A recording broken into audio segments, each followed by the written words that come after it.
Assalamualaikum warahmatullahi wabarakatuh. Saya akan mempresentasikan strategi dalam tindakan dalam mata kuliah manajemen strategi. Baik, di sini saya akan mempresentasikan mengenai definisi strategi dan tindakan. Strategi merupakan proses penentuan rencana yang berfokus pada tujuan jangka panjang organisasi, disertai penyusunan cara atau upaya bagaimana agar tujuan tersebut tercapai melalui tindakan nyata yang terukur dan terarah. Tindakan atau implementasi merupakan langkah-langkah operasional harian atau kegiatan konkret yang dijalankan untuk melaksanakan strategi. Ini mencakup siapa yang melakukan apa, kapan, dan bagaimana caranya. Selanjutnya ada tujuan. Tujuan dari strategi dalam tindakan adalah untuk menjamin bahwa strategi yang telah dirumuskan dapat diimplementasikan secara efektif dan menghasilkan kinerja sesuai dengan visi dan misi tujuan serta organisasi. Selanjutnya saya akan membacakan tentang pentingnya strategi dalam tindakan. Mengapa strategi dalam tindakan itu penting? Strategi dalam tindakan itu penting karena strategi memberikan arah, fokus, dan efisiensi dalam mencapai tujuan.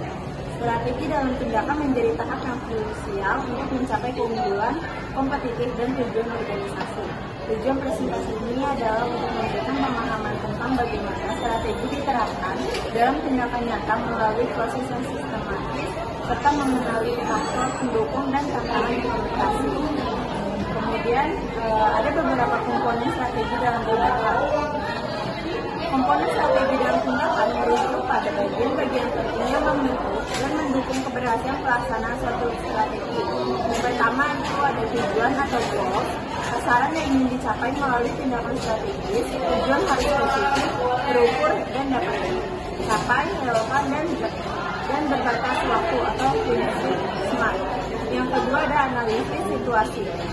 Pemahaman yang menyeluruh terhadap kondisi internal dan eksternal, termasuk kekuatan, kelemahan, peluang, dan ancaman analisis SWOT. Yang ketiga ada perencanaan aksi atau action plan. Rencana langkah-langkah konkret yang dilakukan untuk mencapai tujuan strategis, termasuk siapa yang bertanggung jawab dan kapan dilaksanakannya. Selanjutnya ada sumber daya atau resource. Semua bentuk dukungan yang dibutuhkan untuk menjalankan strategi seperti dana, SDM, teknologi, dan informasi. Yang kemudian ada struktur dan sistem pendukung, kerangka organisasi dan sistem operasional yang membantu pelaksanaan strategi secara efisiensi dan terkoordinasi. Lalu ada perencanaan implementasi. Perencanaan implementasi adalah tahap merinci strategi menjadi tindakan nyata. Tujuannya agar strategi tidak hanya menjadi konsep, tetapi bisa dieksekusi dengan efektif. Perencanaan implementasi ini diharapkan dapat menghasilkan rencana strategi yang mendokumentasikan visi, misi, nilai-nilai, tujuan strategis, dan analisis SWOT, dan lain-lain. Nah, selanjutnya ada langkah-langkah perencanaan implementasi terbagi menjadi 6, yaitu pertama ada komunikasi strategi, memastikan semua pihak yang terlibat memahami strategi organisasi, tujuan dan peran mereka dalam mencapainya. Yang kedua ada penetapan tujuan operasional, menjadikan tujuan operasional yang lebih spesifik, terukur, dapat dicapai, relevan, dan terikat waktu. Nah, yang ketiga ada alokasi sumber daya, mengalokasikan sumber daya manusia, keuangan, teknologi, dan lainnya secara efisien. Yang keempat ada mengembangkan sistem dan proses, siapkan sistem pendukung seperti sistem informasi, manajemen kinerja, dan produser kerja yang relevan. Yang kelima ada membangun budaya organisasi yang mendukung, menanamkan nilai-nilai dan budaya kerja selaras dengan strategi serta mendorong kepemimpinan yang inspiratif dan kolaboratif. Nah, yang terakhir ada monitoring dan evaluasi. Pantau pelaksanaan secara berkala menggunakan indikator kerja untuk mengukur efektivitas strategi.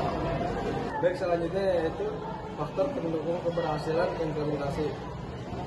Yang kelima itu sumber daya memadai, anggaran yang cukup, SDM yang kompeten, serta teknologi dan instruktur yang mendukung dapat menjadi keberhasilan dalam suatu implementasi. Yang keenam yaitu sistem monitoring evaluasi. Sistem monitoring dan evaluasi adalah alat bantu penting untuk memastikan strategi berjalan efektif, tepat sasaran, dan dapat diperbaiki bila diperlukan. Selanjutnya yaitu hambatan implementasi strategi, yang terdiri dari sumber daya yang tidak memadai, yaitu yang pertama kekurangan dana, waktu, tenaga ahli, atau teknologi untuk menjalankan strategi. Yang kedua kepemimpinan yang lemah, yaitu pemimpin tidak memberi arah jelas atau tidak mampu untuk menggerakkan tim. Yang ketiga, kurangnya pemahaman terhadap strategi, yaitu seperti karyawan atau tim pelaksana tidak memahami arah dan tujuan strategi.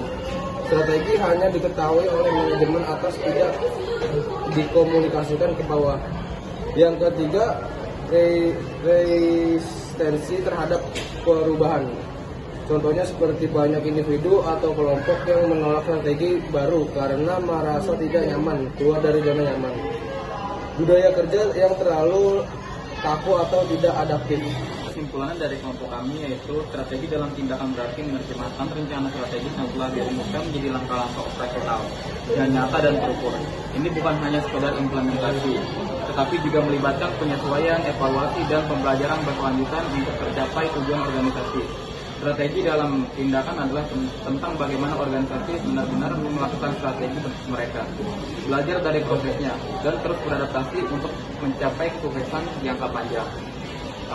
Studi kasus dari kelompok kami yaitu studi kasus Nokia, kegagalan dalam implementasi strategi. Masalahnya persaingan dari smartphone, iPhone, dan Android. Strateginya yaitu fokus pada sistem operasi Symbian dan kemitraan dengan Microsoft.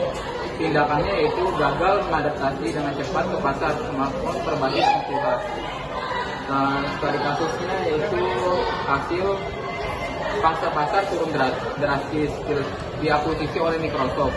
Jadi pembelajarannya itu yang pentingnya ketepatan waktu dan fleksibilitas dalam eksekusi strategi. Terima kasih. Itu saja presentasi dari kelompok kami. Kurang lebihnya mohon maaf. Wabillahi taufiq wal hidayah.